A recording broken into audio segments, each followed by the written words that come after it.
How's everybody doing tonight? He's raced professionally for 25 years, winning at tracks like Le Mans, Daytona, and here in Sebring. A race-winning driver in the Vassar Solomon Lexus RCF GT3, the voice of IndyCar on NBC Sports, and Lexus Performance Ambassador. Please welcome Thompson Bell.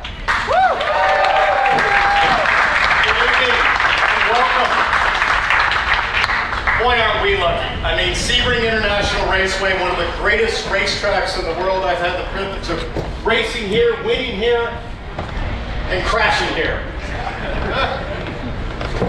But this is going to be a fun night. I want to thank you all for joining us. I feel like I'm surrounded by Lexus love and horsepower in the parking lot. You've all brought out just amazing examples of your passion for Lexus performance. So we're going to talk a little bit about the future of Lexus. We're going to talk a little bit about some new things at Lexus, but I want to tell you a little bit about what's brought us here tonight. Over the last 20 years, in fact, Lexus Racing has been competing and winning in professional sports car racing here in North America. And we've learned a thing or two.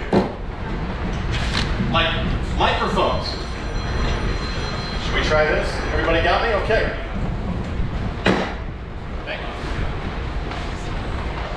Back in action, there we go. Okay. So we've learned a thing or two about going fast with Lexus Racing over the last 20 years. I want to talk about a few of those kind of key points because they really map to what we want to show off tonight. First and foremost, balance. When you're firing around the racetrack at Sebring, you need balance in 3 different ways: roll, pitch, and yaw. And that's what we're constantly working on as racers to optimize and make our Lexus handle better than everybody else's around here.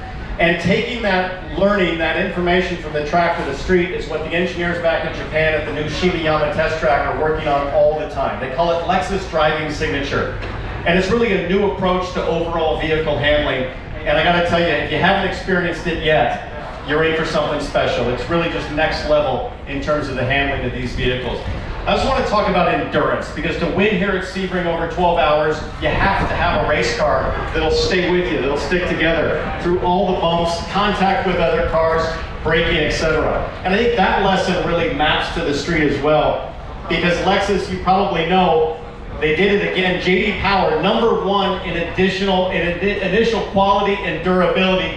Once again, you know these cars hold together. In fact, I met a gentleman just a few minutes ago. He's a service tech for another brand, but he owns a Lexus. And I said, why don't you work on Lexuses? He said, they never break. I'd have nothing to do. So they've done it once again at Lexus. It's again what we learn on the track that maps to the street. And then let's talk about horsepower. Like this nice bulge right here coming through the hood. Simply put, horsepower helps us win races. The easiest way to go fast is just add more power. And on our RCF GT3s that you'll see racing tomorrow, we have that horsepower, that 5-liter V8. We compete, remember, against V6 turbos, V10 normally aspirated race cars. And think about this, in our category in IMSA, there are 8 manufacturers competing. That includes Ferrari, Porsche, Lamborghini, Mercedes-Benz, Aston Martin. Last year there was 11 races in the championship. We won 4 of them. So that was a huge accomplishment for Lexus Racing. It also led to some really unhappy manufacturers in the rest of the paddock, but we did it with horsepower. And it's not every day that you get to unveil a model that has close to 500 horsepower. And as you know, with the IS500 that was launched just a few weeks ago, it's a special occasion that we're cramming a powerful V8 in the 4-door sedan, and we wanted to commemorate that with something special. So what we're going to share tonight, I think, really celebrates not only where we are right now with Lexus Performance, but where things are going. So ladies, please join me.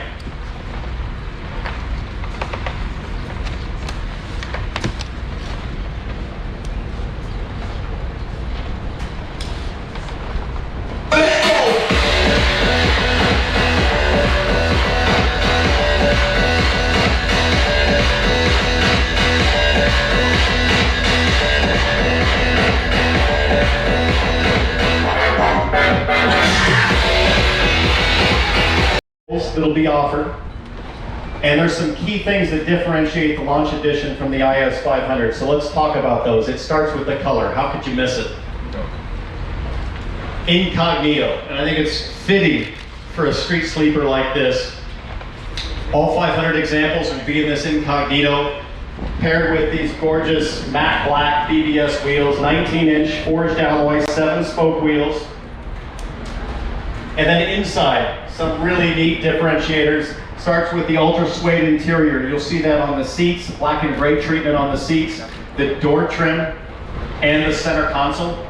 And then just in front of the center console with the shifter, you'll find a little placard that actually serializes and commemorates where you sit in the production run of 500 units. So a lot of special things going on right there. You know, I had a chance to drive this car over the last 2 days here at Sebring, and my initial impressions were really pretty profound in terms of ride control. This is an incredibly bumpy circuit.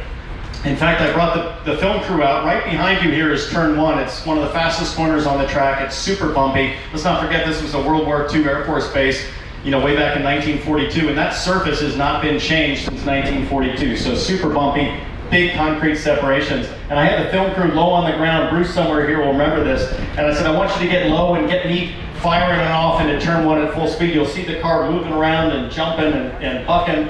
And the reality is none of that happened. We didn't even use the shot because the ride control quality was so exceptional through there that it soaked up all of the bumps and did a really good job with all of that. It's important to note also that this is the first in the Fsport performance line.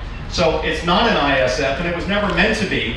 This really sits above Fsport, but below being a pure F car. We'll get into some of that information a little bit later. But one of the neat things about Fsport, I think, is a renewed passion for attention to detail and finding opportunities to really holistically look at the vehicle and find opportunities to make everything a little bit better. There's a couple of things that I think we can point out, but I think most importantly is weight savings. We're joined tonight by a very special guest, Mr. Cooper Erickson. Cooper, where are you? Saw you earlier. There he is, Group Vice President for Product Planning and Strategy. And among Cooper's many responsibilities is making sure that this IS500 launch edition is maximized every way possible. And one of the fun things, check this out. Lug bolts instead of lug nuts. Seems like kind of a minor thing, but all you Lexus enthusiasts can appreciate that a lug bolt only has ever been seen on the Lexus product with the LFA. It saves about 1.5 pounds, Cooper, on each wheel.